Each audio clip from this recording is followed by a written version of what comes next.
Implant qo'ydirdingiz, lekin implantlaringiz 2-3 oydan keyin tushib qolishini xohlamasangiz, shu videoni oxirigacha ko'ring. Chunki qanday tartibda implantlar qo'yilsa, uzoq yil, ya'ni 20-30 yil xizmat qilishini, bosqichlarini ketma-ket birma-bir tushuntirib o'tishga harakat qilaman va eng muhimi, videoning oxirida implantlar narxini ham aytib o'taman. Keling, bugun sizlar bilan implantatsiya jarayonigacha bo'lgan jarayonlar va bosqichlar qanday qismlardan iborat? Mana shular haqida gaplashamiz. Birinchi bosqich va eng muhim bosqich bu konsultatsiya jarayoni hisoblanadi. Chunki konsultatsiya jarayonida biz og'iz bo'shi holatini diqqat bilan o'rganib chiqamiz. Chunki mana shu holatda eng muhim jihatlar hisobga olinadi. Birinchi o'rinda tishlaringizning holati, ikkinchi bu prikusning holati, uchinchi bu milklarning holati va qolgan bor tishlarning holati va ularni oklyuziyadagi, ya'ni og'iz bo'shlig'ida joylashish holatlari yaxshilab o'rganiladi. Ikkinchi bosqichimiz bu barcha og'iz bo'shlig'idagi holatlarni, tishlaringizni biz 3D skanerlaymiz. Ya'ni buning asosiy vazifalaridan bittasi bu og'iz bo'shlig'idagi hozirgi paytdagi mavjud prikus holatlarini va u yerdagi tishlar va oklyuziya holatlarini barchasini yozib olish imkoniyatini beradi. Bunday holatda biz bo'lajak implantatsiyadan oldin va implantatsiyadan keyingi holatni rejalashtirishimiz uchun eng muhim bosqichlardan biri hisoblanadi. Uchinchi bosqich va eng muhim, asosiy, ya'ni implantatsiyaga ijobiy ta'sir ko'rsatadigan, ya'ni mukammal bo'lishiga asos bo'ladigan bosqichlardan bittasi bu 3D rentgen usuli hisoblanadi. Hozir mana shu usulni siz bilan to'liq ko'rib chiqamiz. Ket. Mana o'sha implantatsiya jarayonini mukammal va eng muhimi og'riqsiz bo'lishiga sabab bo'ladigan asosiy desak ham bo'ladi tekshiruv usullaridan biri bo'lgan 3D rentgen apparati. Juda ham ko'p bemorlarimiz bizdan aynan implantatsiya jarayoni yoki boshqa diagnostik jarayonlarda ham 3D rentgen qanchalik kerak, balki shuni o'rniga kichkina rentgen qilsak bo'lmaydimi yoki 2D rentgen qilsak bo'lmaydi. Umuman rentgen qilish shartmi degan savollar juda ham ko'p berishadi. Keling, mana savollarga bugun aniq, batafsil va kengroq siz ham biz ham batamom oxir-oqibat tushunoladigan narsa qilib tushuntirib beraman. Ya'ni 2D rentgen bilan 3D rentgenda qanday farqi bor va aynan nima uchun implantatsiyada operatsiya jarayonlari, ya'ni mukammal va ishonchli chiqishlari uchun aynan 3D qanday tekshiruv, asosiy tekshiruv ekanligini bugun gaplashamiz. Mana bu qo'limdagi 2D rentgen apparati. Bunda biz nimalar ko'rishimiz mumkin? Ko'p holatlarda 2D da biz faqatgina bitta tish, ildiz atroflari yoki bir nechta tishlarni ko'rishimiz mumkin. Agar panoramik rentgen bo'ladigan bo'lsa, butun hamma atroflarni ko'rishimiz mumkin. Lekin bunda biz aniq suyaklarning uzunligi, qalinligi, zichligi va bundan tashqari atrofdagi sinus to'qimalar va nerv tomirlari, nerv tomirlarining kanallari holatlari yaxshi ko'rinmaydi va bundan tashqari eng muhim jihatlardan bittasi bo'g'im holatlarda ham biz atroflicha aniq ko'ra olish imkoniyati chegaralangan bo'ladi. Implantatsiya uchun eng kerakli bo'lgan jihatlardan bittasi, ya'ni to'qimalar 2D da ustmuz joylashganligi hisobiga, ya'ni uchasiga naslоение bo'lgani hisobiga biz noto'g'ri diagnostika qilish hisobiga katta va og'ir oqibatlarga, xatolar keltirib chiqarish imkoniyati paydo bo'lib qolishi mumkin. Mana bu esa 3D rentgen apparati. Buni 2D rentgen apparatda qanday farqlari bor va nima uchun aynan implantatsiya jarayoni uchun bu juda ham muhim? Shuni hozir siz bilan ko'rib chiqamiz. Eng muhim jihatlardan bittasi bu har bitta suyak sohasini millimetrgacha srezda, ya'ni kesimida ko'rish imkoniyatini beradi. Bu esa biz rentgenda implantatsiyani to'liq millimetrgacha rejalashtirish imkonini beradi. Bundan tashqari turli xil sinuslar, sinuslargacha bo'lgan masofalar, bundan tashqari nerv kanallari yoki qon tomir kanallari va ulargacha bo'lgan masofalar va bo'lajak implantatsiyani u atroflariga joylash holatlari aniq batafsil ko'rinadi va reja qilish imkoniyatini beradi. Bundan tashqari biz reja qilayotganimizda aynan qanday implantantni qanday qalinlikda va qanday kenglikda ochishimiz mumkinligini, ya'ni suyaklarning zichligini, ya'ni qanday joyda yumshoq suyak, qayerda qattiq suyak va qayerda o'rtacha suyak bor holatlarni ham aynan 3D rentgenda aniq, batafsil va kengroq ko'rish imkoniyati mavjud. Va eng muhim jihatlardan bittasi aynan 3D rentgen borligi uchun bizda 3D shablonlar orqali, ya'ni aniq bo'lajak implantatsiya qayerga o'tadi, uni ustiga bo'lajak tishlar qayerga o'tadi, mana shular holati aniq reja qilish, diagnostika qilish va prognozlash, ya'ni bashoratlash imkoniyati va ishimiz sifatli va eng muhimi ijobiy va uzoq hal qilish imkoniyati paydo bo'ladi. Mana hozir bemorimiz bilan real bemorimiz holati sizga rentgendan keyin uni tahlili qanaqa bo'ladi va shu orqali biz real bemorimizga qanday rentgen tahlil qilgan holatda implant o'rnatib berdi va bu qanday do-post holatini siz bilan birma-bir ko'rib chiqamiz. Mana rentgen bo'ldi. Rentgen tushgandan keyin biz oldimizda mana bunday holatni ko'rishimiz mumkin. Bu holatni ko'rishimiz bo'yicha, demak, tishlarni holat, ildiz holatdagi holati, mana bu yerda chomonlashlar va yeringlari bor, anaqa joyda suyaklar nisbatan kam. Agar suyakning chegarasini ko'radigan bo'lsak, suyak chegarasi mana bunday holatga ketganini ko'rishimiz mumkin. Pastki jag'da bo'lsa bundan ham pastroq holatini ko'rishimiz mumkin. E'tibor bergan bo'lsangiz, mana bu sohalarda aynan suyagimiz juda ham ingichka va past.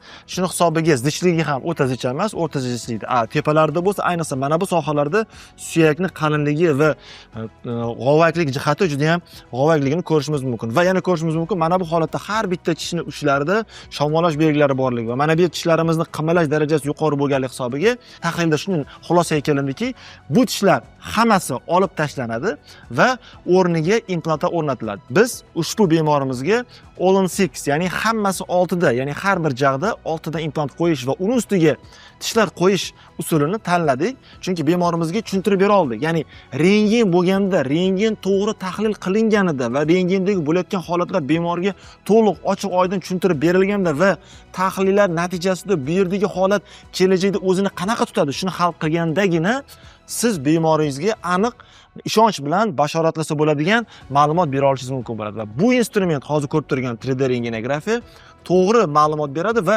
bemorga ishonch va bo'ladigan implantatsiya jarayoniga ishonch beradi. Mana bu holatda ko'rib turibsiz, bemorimizni hamma ko'radigan, ya'ni siz bilan biz ko'radigan holat.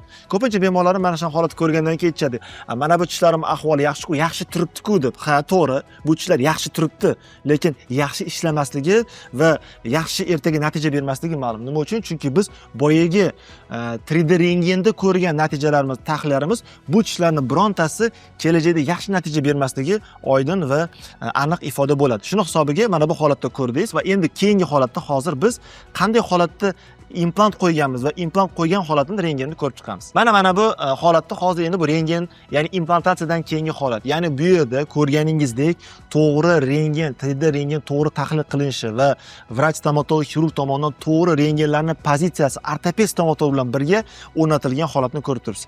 E'tibor berishingiz mumkin, nima uchun ba'zi bir implantlar to'g'ri turibdi, ba'zi birlar burchak ostida.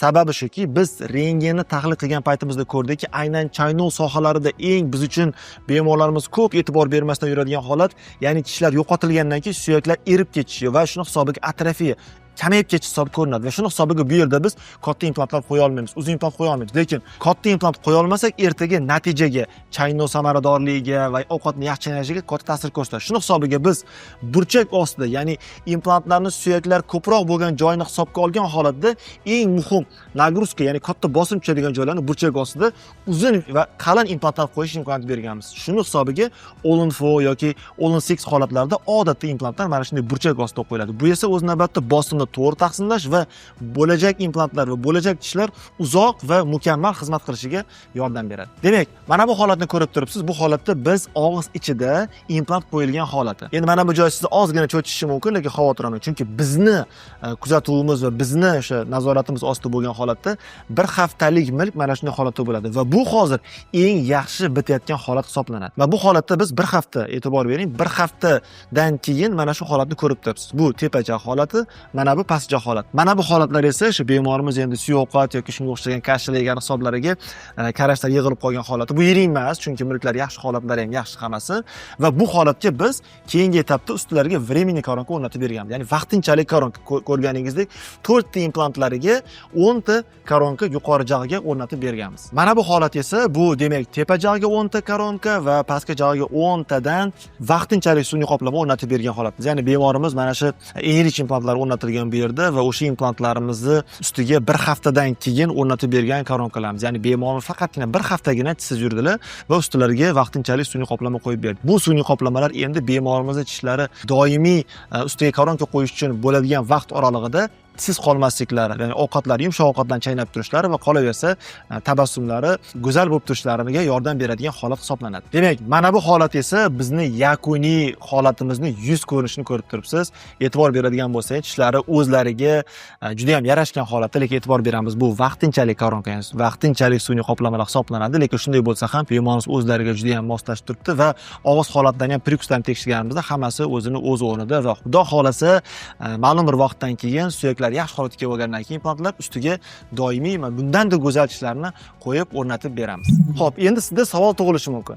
qaysi implant tanlash kerak? Ularni narxlari qancha? Har bitta implantni rezbasimon bir xil-ku, lekin narxi har xil. Ular bir-biri bilan nimasi bilan farq qiladi? Hozir mana shu savollarga birma-bir javob berishga harakat qilaman. Biz Germaniya standartlariga asoslangan Koreyada ishlab chiqarilgan premium sifatdagi Megagen implantlarni hamda implantatsiyani ona vatani bo'lgan Shvetsariyada ishlab chiqarilgan Straumann implantlaridan foydalanamiz. Keling endi tish implantlari haqida birma-bir batafsil gaplashsak. Hozirda biz 4 xil implantlardan foydalanamiz. Ya'ni ular ST, Anyone, Enrich va Straumann implantlari hisoblanadi. Bu implantlarning o'zaro narxi ham va ularning xususiyatlari ham bir-biridan to'laligicha farq qiladi. Demak, birinchi implantlarimiz bu ST implantlari hisoblanadi.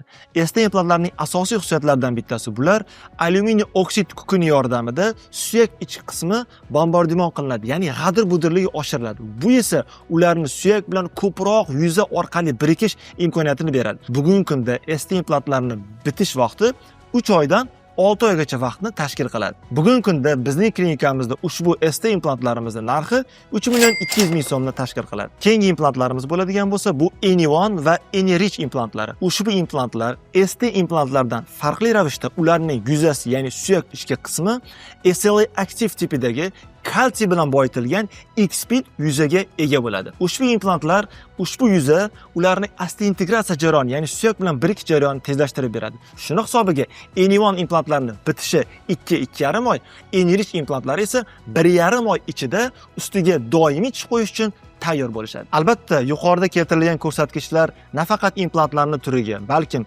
suyakning holatiga, bemorning umumiy somatik holatiga, qon tahlillariga va shu kabi boshqa faktorlarga asoslangan bo'ladi. Shu bilan birgalikda Anyone implantlari 4 million 900 mingni, Enrich implantlari bo'ladigan bo'lsa 5 million 750 ming so'mni tashkil qiladi. Anyone va Enrich implantlarining yuzalari SLA Active kalsiy bilan boyitilgan X-Speed yuzaga ega bo'lish bilan bir qatorda, lekin o'zaro bir-biridan farqli qismlari bor. Ya'ni bu qismlar aynan rezbaga to'g'ri keladi. Enrichda ushbu rezbalar diametri kengroq va chuqurroq bo'ladi va bu o'z navbatida suyak kam bo'lgan yoki suyak yetarli bo'lmagan joylarda ham kerakli miqdorda suyaklarni o'zaro birlashtirib, osteointegratsiya jarayonini tezlashtirishga va ko'proq yopishish imkoniyatiga ega bo'ladi. Keyingi implantimiz bo'ladigan bo'lsa, bu implantatsiyaning vatani bo'lgan Shvetsariya brendi bo'lgan Straumann implantlari hisoblanadi. Ushbu Straumann implantlari o'sha implantlarni eng o'sha kuchli, ya'ni 60 yillik ilmiy tajribaga ega bo'lgan implantlar hisoblanadi. 60 yil davomida ilmiy tadqiqotlar natijasida doimiy mukammallik bo'lib borgan implantlar. Bundan tashqari ularning yuzasi ham SLA va SLA aktiv qoplamaga ega bo'ladi. Bundan tashqari ushbu implantlar suyak bilan birikish imkoniyati shunchalik tez, o'sha Enrichga o'xshab 1-1,5 oy ichida ustiga doimiy tish qo'yish uchun tayyor bo'ladi. Bundan tashqari ushbu implantlar har qanday suyak holatlariga ham qo'yilishi va hattoki miriklar juda ham ingichka va yetarli bo'lmagan holatda ham bemalol qo'yish imkoniyatini beradi va kompaniya o'zining ta'biri bilan aytganda bir marta implant qo'ying va umuman bu muammoni unuting deyilgan. Ya'ni bu implantlar orasida implant mashinalarining Mercedes kabi nomlanadi. Ushbu implantlarimizning narxi bugungi kunda klinikamizda 9 million so'mni tashkil qiladi. Yana bir muhim jihatlardan bittasi bu Straumann implantlarini bosimga chidamlilik darajasi. Ya'ni bugungi kunda Straumann implantlarning bosimga chidamlilik darajasi bu 265 kg deb hisoplasak, 265 kg tashkil qiladi. ST implantlarimiz esa 165 kg. Farqni ko'ryapsiz. Lekin bir narsani hisobga olish kerak. O'rtacha inson agar ovqat chaynayotgan paytda juda ham qattiq ovqat yegan taqdirda ham o'rtacha og'irlik darajasi 50 kg 100 kg-gacha bo'ladi. Ya'ni ko'rib turganingizdek, har qanday implantdan, ya'ni biz tanib o'tgan implantlarning barchasi ham ovqat chaynashda, bosimda ham baribir xavfsiz va mukammal natijani beradi. Ya'ni agar suyak normal bo'lgan bemorlarimizda ham ST implantlarni qo'yadigan bo'lsak, ushbu implantlar ham kelajakda bosim qabul qilishda, ovqat chaynashda va shu kabi masalalarda ham bemalol ishonchli va xavfsiz implantlar hisoblanadi. Mana sizlarga demak implantatsiya jarayoniga qanday bosqichlarda tayyorgarlik ko'rsa bo'ladi va aynan har bitta usul nima uchun muhimligini va qolaversa bizning bugungi kunda klinikamizda qanday implantlar qo'llaniladi, bularning o'zaro bir-biridan farqli va narxlari bilan sizga ma'lumotlar berib o'tdim. Agar ushbu berib o'tgan ma'lumotlarim sizga implantatsiya haqida va ushbu jarayonlar haqida sizga ma'lumot bergan bo'lsa va sizdagi muammolarga, og'riqli savollaringizga javob bera olgan bo'lsam, o'zimni xursand his qilaman. Yana bir narsani eslatib o'tish yodimdan ko'tarilibdi. Ya'ni oramizda o'sha bemorlarimiz, kuzatuvchilarimiz ichida ko'p bemorlarimiz aytishi mumkin. Mening umuman tishlarim yo'q, tepajag'imda ham pastki jag'imda ham nima endi men 24 ta yoki 28 ta implant qo'ydirishim kerakmi, har bitta yo'qotilgan tishimni tiklash uchun deyiladi. Yo'q, unday qilish shart emas. Ya'ni bugungi kunda 4 ta har bitta jag'ingizga yoki 6 ta implant qo'yish bilan ham butun jag' tizimingizni funksional holatini, samaradorligini tiklasa va siz maza qilib ovqat yeyish imkoniyatini berish mumkin bo'ladi. Buni qanday qilish mumkin? Buni qilish uchun sizga professional stomatologning professional diagnostikasi kerak bo'ladi. Aynan shu holatda sizni butun tepada ko'rsatib o'tgan ketma-ketni sanab o'tgan holatda sizga nima to'g'ri bo'ladi va qaysi usul sizga ko'proq foyda beradi? Buni aniq siz bilan tahlil qilib chiqishimiz mumkin. Kuzatuvchilarimiz ichida siz hozir sanab o'tgan muammolar menda ham bor. Sizni manzilingiz qayerda, qanday qilib sizni ko'rigingizga yozilishimiz mumkin deganlar bo'lishi mumkin. Shunday insonlarga men hozir o'zimizni manzilimizni eslatib o'taman. Bu, demak, Toshkent shahri Yakkasaroy tumanida Bobur ko'chasi 61-uyda bizning klinikamiz joylashgan. Agar siz professional stomatologik implantatsiya xizmatlari kerak bo'ladigan bo'lsa, ushbu videoni ostida link qoldiramiz. Ushbu linkdan siz ro'yxatdan o'ting va o'zimiz siz bilan bog'lanib, sizni ko'rikka yozib qo'yamiz. Profilimda shu kabi sizni qiziqtirgan va balkim kelajakda qiziqtirishi mumkin bo'lgan holatlarni yechimlari bilan hal qilgan va ko'rsatib bergan, aytib bergan videolarim juda ham ko'p. Yo'qotib qo'ymaslik uchun profilimga obuna bo'lib qo'ying.